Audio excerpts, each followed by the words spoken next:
Do you want to know how you can log in to your Genie AI account? If yes, then this video is for you. Hello and welcome to AI Basics. It's your host back again with yet another interesting tutorial video. In this video, I'm going to teach you how you can log in to your Genie AI account. Go ahead and open Chrome or Edge browser on your PC. Go to the Google search bar and search for Genie AI login. Click on the first link which appears on your screen. It will take you to the official login portal of Genie AI. You can see that a login portal is in front of you. What you need to do right now is write down your email address over here and then write down your password. After you write down your email address and your password, go ahead and click sign in.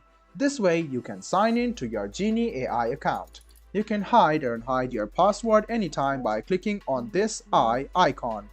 And then you can see there is a forgot password option over here.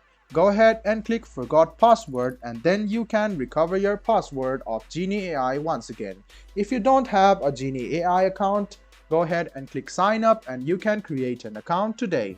This was a video on how you can log into your Genie AI account. I hope this video was helpful for you. If you still have any kind of confusion, please do mention us on the comment section down below. Like the video, subscribe to the channel and do hit the bell button for more. Hope to see you in the next video as well. Until then, goodbye, take care and make sure you enjoy.